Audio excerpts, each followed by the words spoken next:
Welcome back to Just Chattin'. And this is the series of videos we do on Thursday and Sunday evenings just for our own amusement. So let's start with the news. I am not wearing yellow. I am wearing a little bit of yellow. So I don't know if you can see the yellow in the little fish necklace. I'll talk about that later. But Catherine is out and about again.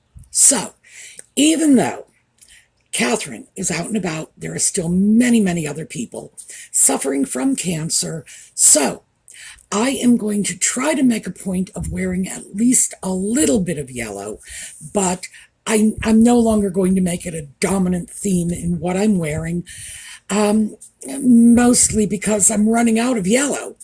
But I am delighted that Catherine's out and about. This is good news. Hopefully, everybody with cancer is going to be out and about soon as well. So that's where we are at on Catherine. And I think it's great news. Let's just very quickly talk about a little bit of Nutmeg news, because it is alleged, and I have to say this carefully, it is alleged, I have no idea how true it is, that she has come up with more products for her American Riviera Orchard pseudo company. Now, I have to be careful about this because I've actually been to the American Riviera Orchard website, and it's still nothing but a page showing off her weird pseudo calligraphy. And you can't buy anything there. You can't even get off that introductory page. So, are there really new products? Can't prove it by me. Oh, and I would say, if you want to know what's going on, I will check in with that page periodically, because I can do it from a safe. I have like 4 or 5 laptops around here.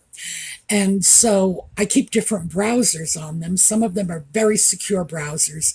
So I can go to Archewell or ARO or whatever and prowl around with a level of security and privacy. We all know that the Archewell website was gathering and undoubtedly selling information, because Lord knows they weren't doing anything else to earn money. And so do I think that ARO is going to be safe browsing territory? Absolutely not. But the rumor is that they were coming up with raspberry jam now and dog treats. That's my favorite combination, personally. I like nothing better than grabbing a few dog treats, getting a jar of raspberry jam, spreading it on the dog treat, and having it for dinner. It's like, how bizarre is that?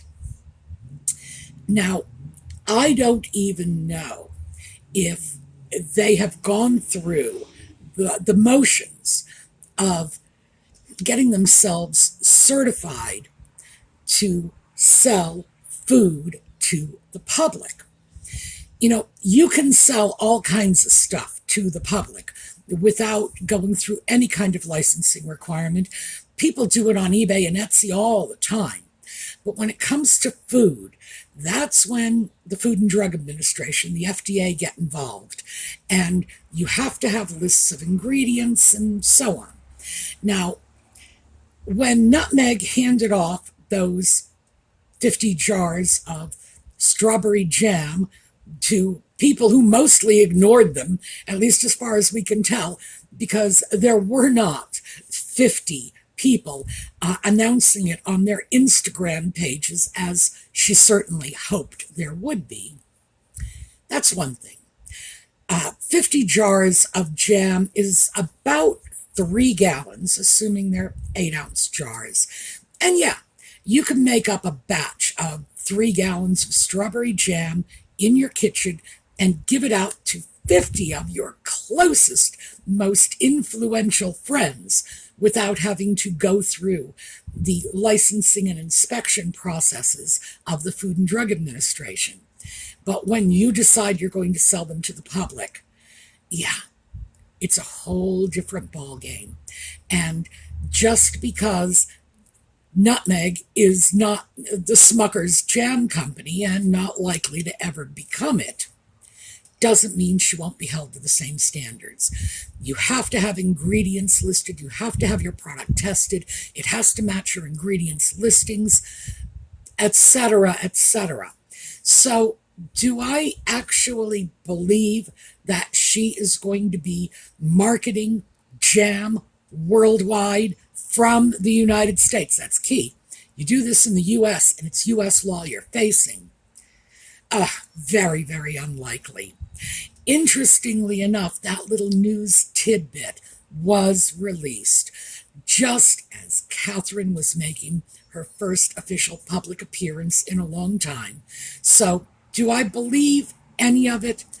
Gosh, no. Gosh, no. I think it was just another one of Nutmeg's publicity grabs. As we know, she times every last one of these to see if she can't step on the toes of some member of the royal family. So, what can I say? Entertaining, but not exactly newsworthy. All right, we're going to take a look at the intro. We're going to be right back, and we are going to be taking a look at your comments.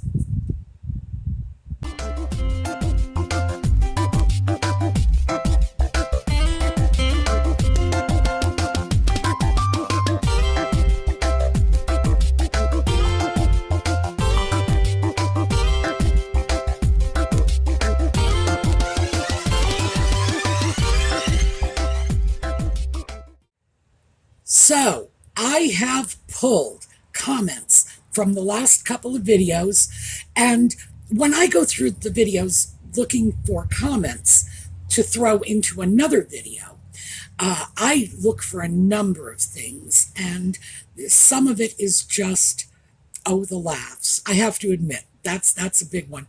Boy, if you can make me laugh, I'm going to snatch that comment. Some of it is just really funny. Everything was insightful, because I want insightful too. But what I really like is a different spin on things. I love hearing from our friends overseas, because I don't necessarily know what the perspective is in the UK, in Australia, in Canada. Well, Canada a little more so, because I do get news broadcasts from Canada, and having grown up in New England, just south of the Canadian border, I've always had a certain amount of Canadian influence in my daily life. I used to go around with, literally, this is the truth. I used to go around with my pockets full of change when I was a kid, and half that would be Canadian coins. I remember that, pulling them out, saying, "Oh, look, I got another maple leaf penny." It was quite a big deal. But for those of you who do not know what it's like, the border between Canada and New England is something of a fuzzy, rather arbitrary distinction that the people involved just really don't think very much about. So I get a little more from Canada because I always have, and I'm used to going to Canadian information sources. But as for the UK, Australia, New Zealand, no. Oh, and other parts of Europe too, especially non-English speaking areas. Very little news there. Scandinavia, nope. Duggan's Kneehater is on my everyday news reading list. But mainland Europe, coming up a little short. So I love your take on this, because we here in the U.S. have no idea what your news outlets are sharing with you. And this is how I can find out. Okay, enough of the explanation. Let's get started with the first comment. First up, Saint Bloody Unlikely. All along, I'd a hunch there would be someone at some level who favors Harry enough to be willing to grant him IPP status. We will see. Honestly, if the Sussexes lived their life focusing on their own interests and businesses, and the media frenzy was overly intense, I'd agree they ought to receive government-funded security until the intensity lessened. Instead, they're trying to launch themselves into the role of pseudo-diplomats, undertaking pseudo-royal tours of foreign nations and inspecting their armed forces exactly as royals do. This was Prince Harry's birthright while working within the royal family. He has no right to function as pseudo-royal, pseudo-diplomats outside the royal family, and the attempt flagrantly disrespects his family. This is one more reason they want IPP status, to reinforce the delusion that their appropriated roles of royal and diplomat have legitimacy and currency outside the British royal family. Being granted IPP status would undermine Harry's fragile mental health. At this time, he needs to be adjusting to no longer being a royal and diplomat. Receiving IPP status would only confuse and mislead him into imagining he still retains those roles. Further, it's damaging to the monarchy and the country. Operating as fully independent pseudo-diplomats and pseudo-royals, almost inevitably at some point they'd find themselves ensnared in major scandal and disgrace. So that particular commenter, Saint Bloody Unlikely, and you'll see that connection in a moment, is a frequent commenter on our channel. And so I have a sense of how she writes her comments. And I think maybe this was a topic, Harry's IPP status, that got her fired up a little, because it seemed to me that her brain was running faster than her fingers were able to keep up as she was typing the comment. I could be wrong, but that was the impression I got. But boy, when she began talking about the sock puppet's fragile mental health, oh my, that absolute crack up for me, because these are people who never hesitate to beat us up with their crumbling mental health. Oh, and meanwhile, they're telling us they're the experts on mental health and they need to tell the rest of us how to live. But the sock puppet in particular, when he is not carrying on about how he is expanding his consciousness therapeutically through illegal drugs, or grieving over the death of his long-lost mother, and come on, it was 25 years ago. I'm not saying you forget your dead parents. I have not forgotten my dead parents, but by the time 25 years have elapsed, if you are not able to navigate your life without constantly referring back to dead mummy, dead daddy, dead grandpa, whatever, you're just not doing it right. And of course, this whole mental health issue is something they beat us up with. If they don't like what we, the public, are saying about them, well, then we're bullying them and they have mental health issues. It's like, yeah, okay, fine. Well, as Saint Bloody Unlikely very rightly pointed out, if the sock puppet is so concerned about his mental health, maybe he ought to consider not going down this IPP route, because it's only going to create more delusions for his already weak and fragile mind. So, yeah, I thought that was terrific. So, Saint Bloody Unlikely takes us over to the next comment. For those of you who are not familiar with this, Saint Bloody Unlikely, not bloody likely was what Princess Anne said many years ago when armed criminals attempted to kidnap her and pull her out of the vehicle she was in. They were like, get out of the car, and she was like, not bloody likely. So, yeah, this is our Princess Anne reference. For those of you who are unaware, I am a huge Princess Anne fan. So, let's take a look at the Princess Anne comment. Elsie from MO. My gosh, Princess Anne's bodyguard was shot 3 times in a kidnapping incident, yet she still doesn't demand round-the-clock security. She only gets security when she's performing royal duties. So that's right. Anne, who is an elderly woman, she's older than I am, and I am definitely not a spring chicken, is going through her life, badass that she is, without protection on a day-to-day basis, and she's not looking for it. She gets protection when she's working, when she's on duty.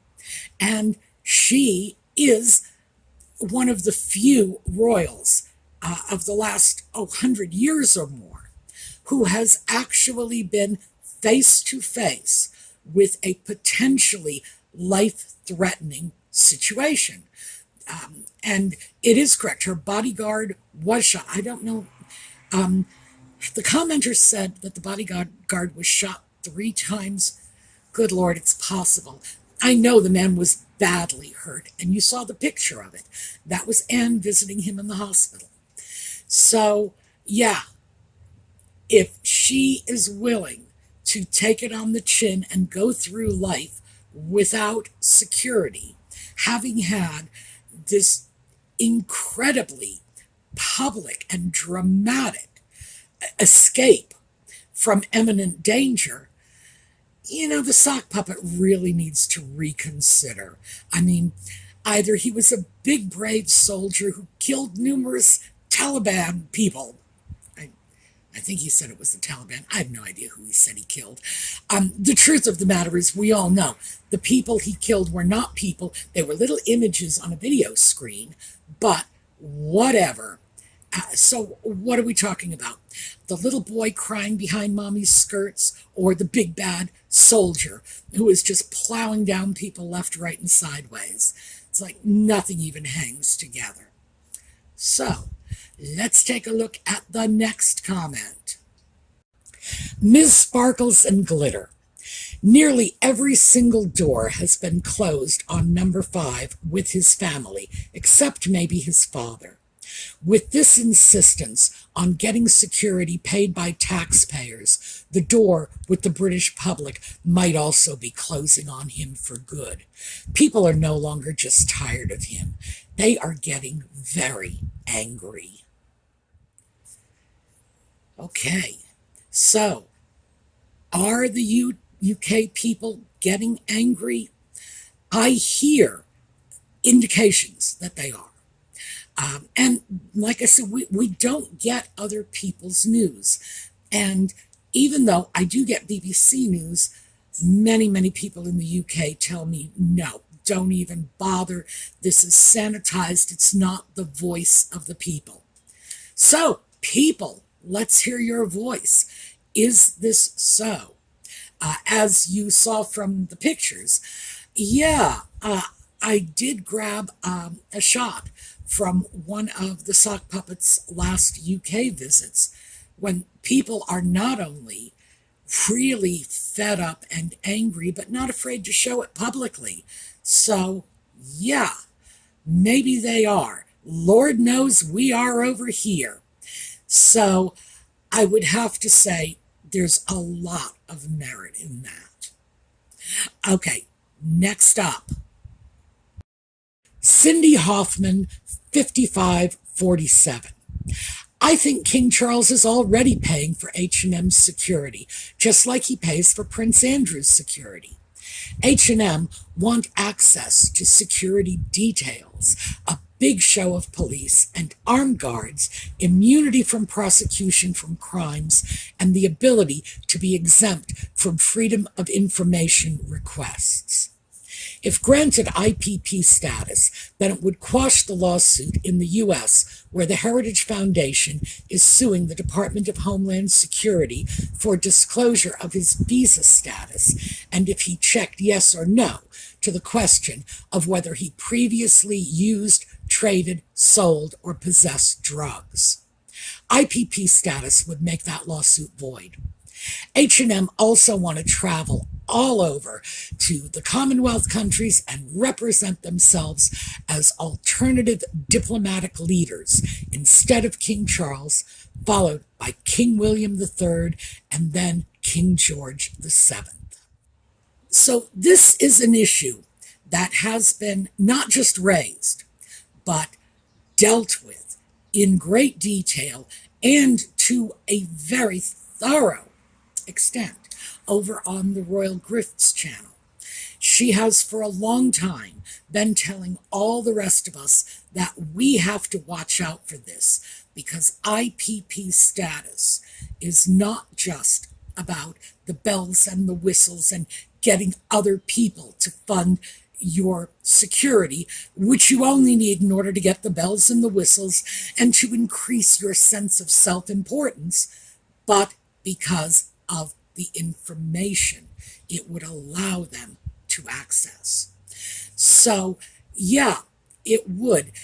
If you have police protection from the state police, the FBI, or who knows who they want protection from, presumably in the UK they want it from Scotland Yard, the Metropolitan Police, you really have access to the nation's intelligence gathering apparatus. Could that be abused?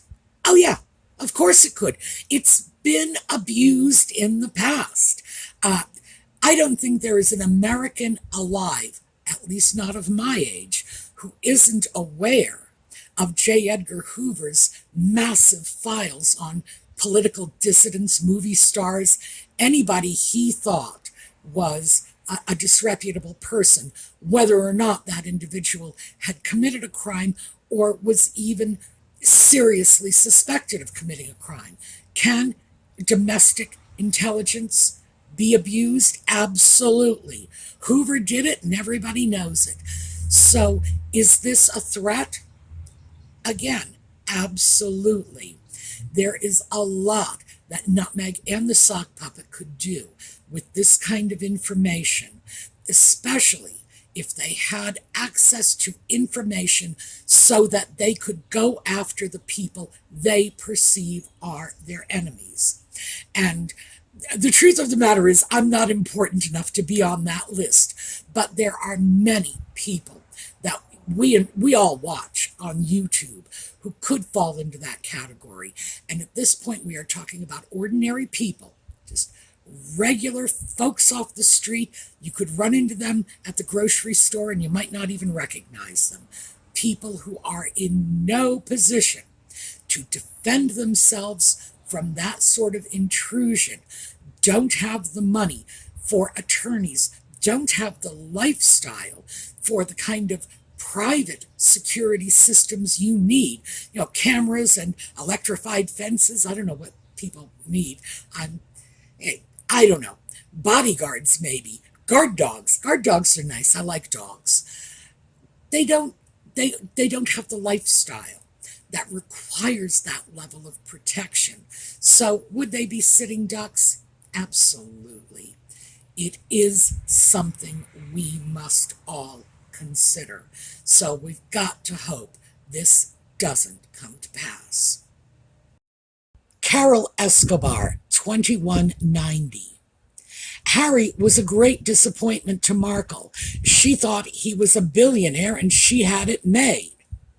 And in response to that comment, we have Trish Harding, 4682. And he thought she was a famous Hollywood film star. So those last two comments were buddies. They were the ones that I picked out and said, okay, this gave me a laugh, let's share. But there's a lot of truth in that too. I think it's very clear to all of us that when Nutmeg glommed onto the sock puppet, she wasn't glomming on to the sock puppet. I mean, why would she? Why would anyone? She was sinking her claws into the royal family, into the wealth, into the privilege, into the power, into the titles, into the celebrity. No secret about the fact that she envisioned herself as establishing a Diana 2.0 celebrity machine that she could then monetize, bring over to the US, and use to get leading roles in Oscar nominated motion pictures, etc., etc. I mean, as if that's happening. Yeah, absolutely. She really didn't get what she thought she was bargaining for. But as the second comment, the response comment indicated, he didn't either. She really spun a tale for him, and we know because he repeated much of that in Spare. He thought that she was just, oh, the bee's knees. She was a huge Hollywood star. She was here, she was there. She was a spokesperson for the United Nations. She was an ambassador for this. She was an ambassador for that. She was a fabulous social media influencer. And oh, yeah. And we know because he actually documented all of that in that little bizarre set of memoirs of his, Spare. So we know she played him. She really convinced him that when he got her, that he was the one who had made it into the big time. And we know he's starstruck. And we've seen the pictures, the sock puppet with the Spice Girls and just, oh, all excited. He envisioned that by marrying her, he would end up in Hollywood, having dinner with Brad and Angelina every night, that he would be going to premieres and hobnobbing with all of his favorite movie stars, like Scooby-Doo. So, yeah, I think it must have been a great disappointment to him to realize what he had actually gotten, because there's a huge disconnect between the nutmeg that the sock puppet described in Spare, based on their first meetings, and the nutmeg he actually got. Oops, oh well. Never judge a book by its cover, especially if it's the author who's writing those cover notes. Evelyn Hinman, 3192. Meghan does not have enough acting skills to work as a hat check girl at a restaurant. Okay, so this last one was another one of the funnies. Yeah, not enough talent to work as a hat check girl at a restaurant. Okay, great.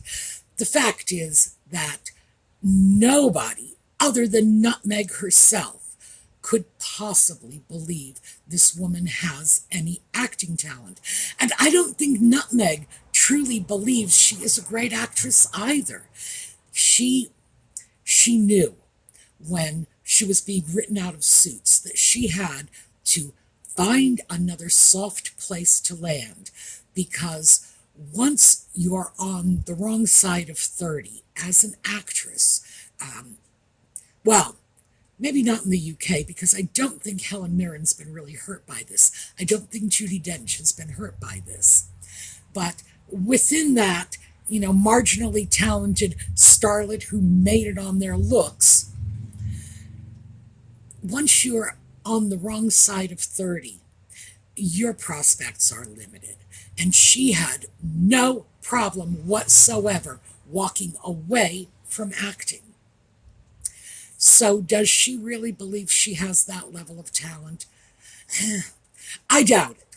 I honestly doubt it. And I base that not on the fact that I don't think she is narcissistic enough to believe that, but by her past actions. I think she knew it was over for her a long time ago, that she had reached her pinnacle, and she just needed to go somewhere else and do something else. If she didn't realize that, being in California for the last 4 years with no offers coming her way, like none, not even, commercials for Burger King, she's got to realize no one is really looking for her. All right, that's what I have for you today. We are going to take a look at a slideshow on the way out. This is a new one. I probably should have said that at the beginning of the video. This is a new one.